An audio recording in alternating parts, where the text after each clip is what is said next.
Welcome to GibSams Wellbeing at Work podcasts. These are a series of conversations which aim to bring new ideas and perspectives around well-being at work. GibSams is a Gibraltar registered charity providing free helpline and chat services for those who may be suffering emotional distress and championing a culture of well-being for all. I'm Mary Lou, the founder and chairman of GibSams, and my fellow trustee, Kerstin, will be chatting to the recipients of our Corporate Wellbeing Awards who have very kindly agreed to share how implementing wellbeing measures has resulted in benefits for both employees and their organizations. Enjoy.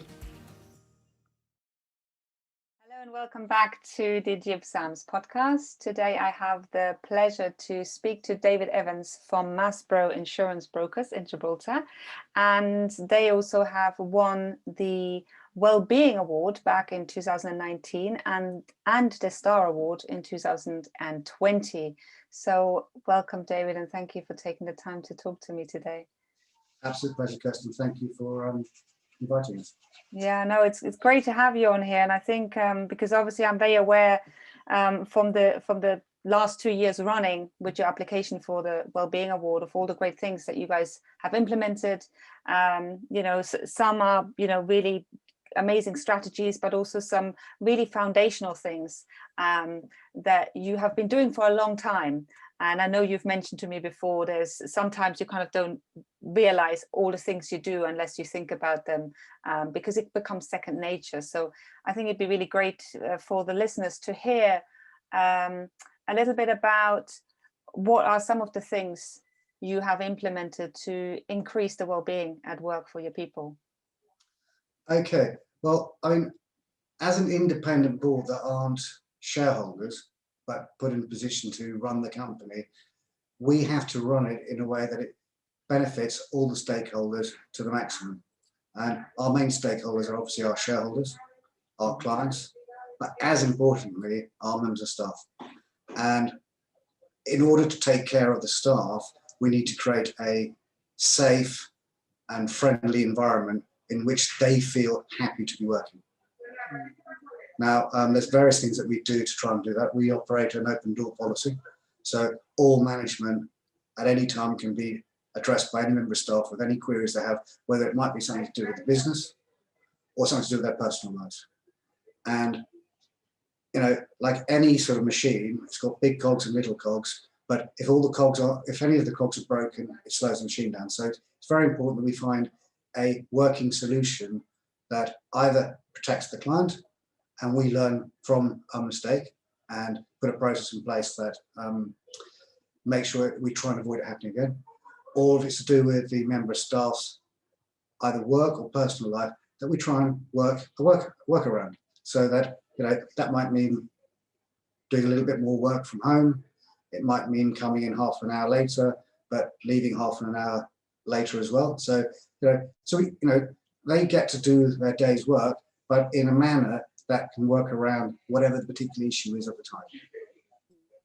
So it sounds like there's a real sense of working with your people and giving some sort of flexibility that supports people within the remit of what's possible for the business.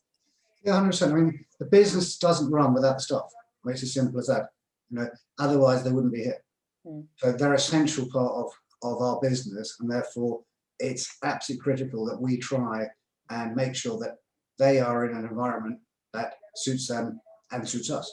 So it's got to be a mutual beneficial relationship.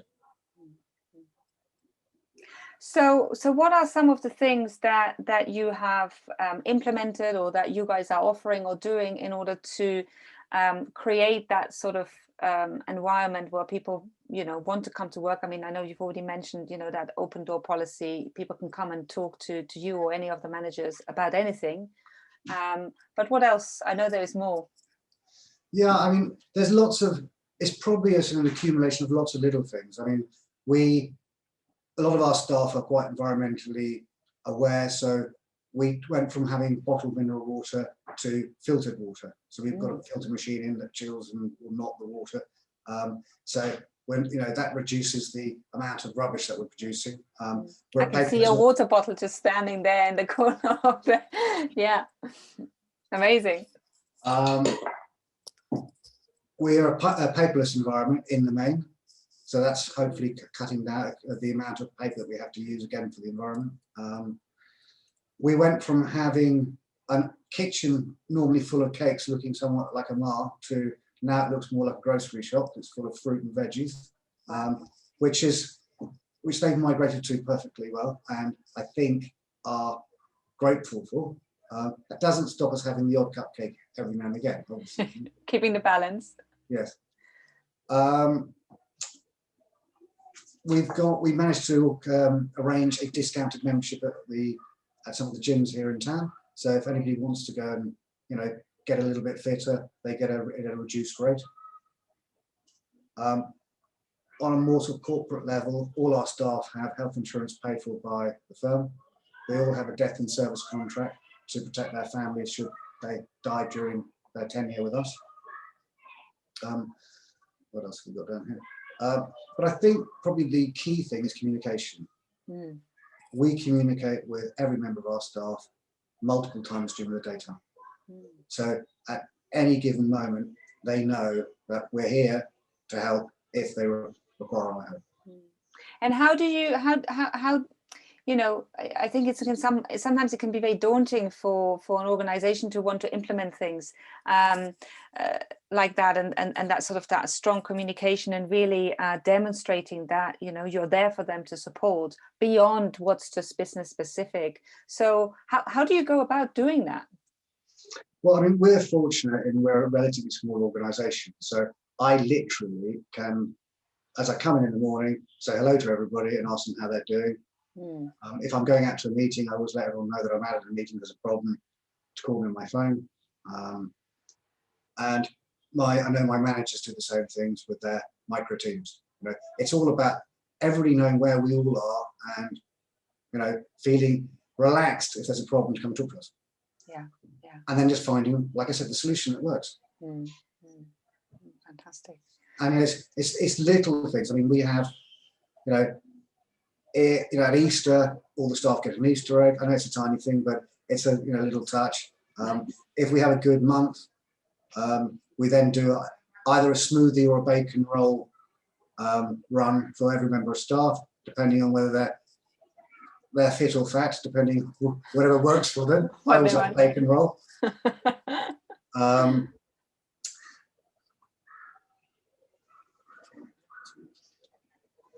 Yeah, but I think it's all about communication. And one of the things we've done, whilst I'd like to think that our staff can talk to any of our managers, myself included, we have engaged with a wellness officer who's totally independent from the company.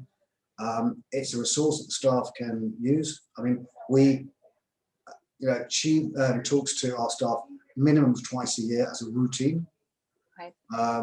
And many of our staff see her on multiple occasions during the year, whenever they've got an issue that they'd like to discuss, but it might be of a personal nature that they don't want to discuss it with their line managers or myself. So, that's a great resource. And we've seen, it's difficult to gauge how much it does, but the very fact that we know that members of staff are using on a multiple times during the year proves there was a need. Now, it could be 1 year somebody just does the 2 regular catch-ups. The next year something might happen, there's a change in circumstances on their personal life, and they then decide they're going to use her on multiple occasions. And we know for a fact there have been various members of staff that it's helped enormously. And it's not, within the grand scheme of things, it's not a king's ransom to subcontract to a wellbeing officer. But it saves on days off and and there's just the general well-being of members of staff. During the COVID, we asked her to call around everyone and touch base and make sure that nobody was struggling at home, feeling alone. Now we've got some of our younger members of staff live on their own. It can be quite daunting, something like lockdown. Yes, yeah. And I think I think you also mentioned to me once you also, especially during COVID, you had a WhatsApp group where, you know, you guys were in constant communication as well. Yeah, I mean, we have a staff Masbro group, which I'm not on, so the staff can whinge about me behind my back. But we did Is that also a well-being strategy? Yeah. here you can let out. Somewhat to vent. But yeah, one of the first things we did when we was told that we were going to go into lockdown was set up the COVID group chat, so that all the staff could just, you know, be communicating amongst themselves. It didn't have to be work related. There's all sorts of different topics were posted during that period, but it was great. It just meant everyone was communicating, and it sort of created a sort of virtual office where everyone had a way to talk in the same way that under normal circumstances they might meet in the kitchen or over the fruit or having a cigarette or whatever it is that they're doing, and having those little chats that they do. But they could do those little chats on the group chat. Yeah, because I know this is something that I noticed a lot of people struggled with is during COVID, especially during the lockdowns when people were working from home, is they didn't have the sort of coffee chats when they were making themselves a cup of tea. And a lot of people, I mean, that's obviously a really good way of doing it, having this WhatsApp group where that can be maintained, that sense of connection, that sense of belonging, that sense of communicating with people beyond the work specific things, just interpersonal connection. Yeah, and it worked very well because they're still using it now. We've been back in the office for, you know, whatever it is, 6 to 8 weeks. Yeah. And because we're in the insurance business and obviously we're quite big on the motor side of things, the moment there's a car crash in your engine, boom, it's suddenly all these pictures get posted on the coronavirus chat, as we call it. Okay. Everyone's going, do you know who this is? Have you seen that? And so, you know, it's a very good way for them to be able to communicate out of hours. Mm-hmm. And building that sense of belonging, connecting, being part of their team, part of their work. Yeah, we call it the Masbro family. Masbro family, right? I like that. So, what sparked you to sort of push that forward? You know, you said you implemented a shift from plastic bottles to filtered water. You shifted to fruit. You're offering gym membership, insurance, a wellness officer. Also, the culture, the foundation that you have in your office around communication, open door policy, always being in contact with your people, and also providing a safe environment for people to communicate with one another as well. What sparked you to move into that direction? I mean, I've obviously had various jobs during my life, and I've worked with some really great people, and I've worked with some less great people. And whilst, you know, we work to live, we don't live to work, you spend an awful lot of time at work, and therefore, you know, work should be an environment that you're pleased to be in.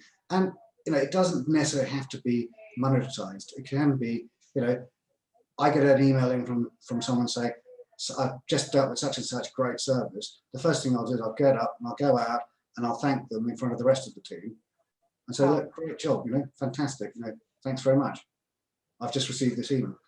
And it's little things like that, you know, potentially go a long way, because people like to be appreciated. Like, they obviously like to get paid, but they do like to be appreciated. And if they've done something well, then it's you know, should be recognised.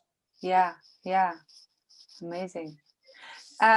So, and I like what you said there around it doesn't have to cost huge amounts of money in terms of, you know, creating this environment where people feel they want to come to work, they enjoy coming to work.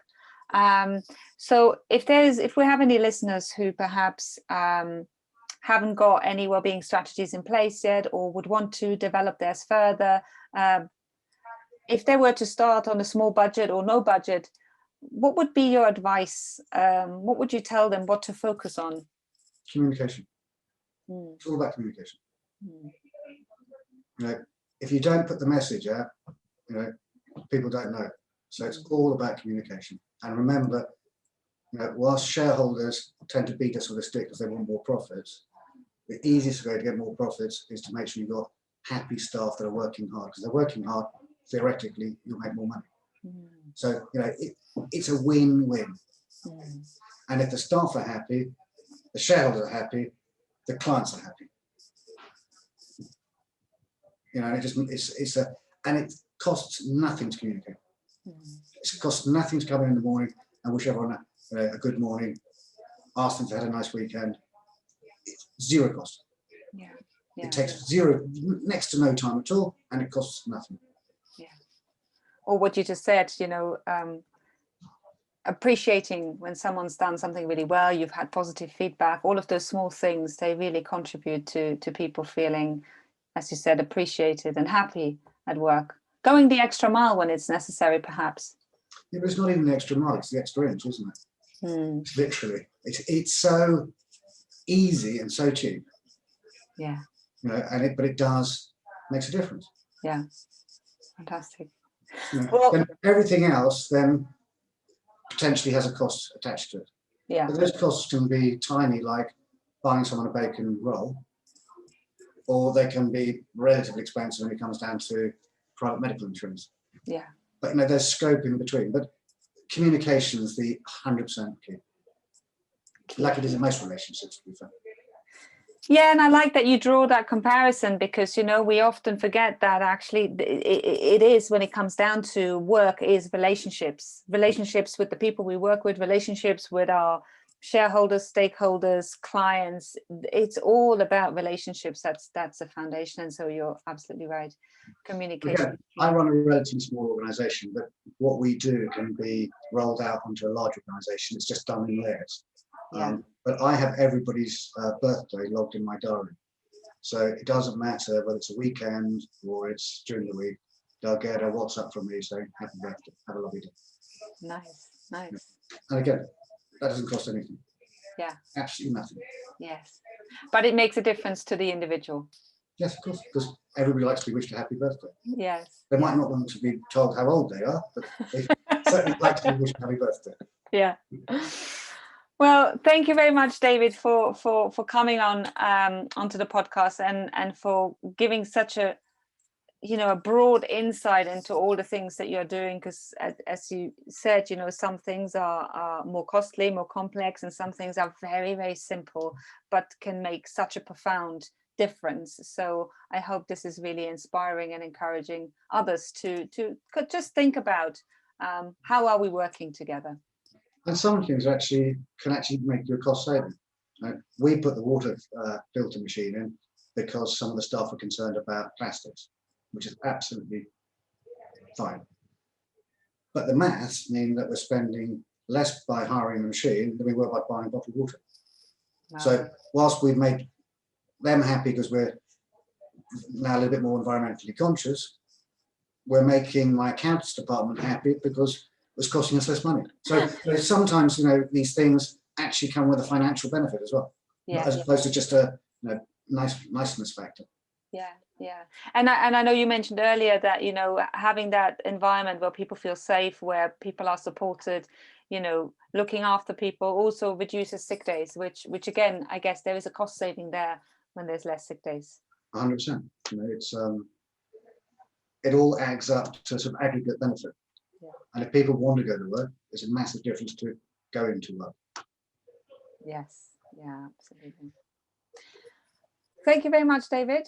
Pleasure talking to you. I could carry on talking to you, but we should probably stop. And yeah, thanks for being on the podcast, and we'll look forward what else you guys are going to create in next year's Wellbeing Award. Well, actually not next year, this year, we're in 2021. So yeah, thank you very much. Not at all. Thank you very much for inviting me.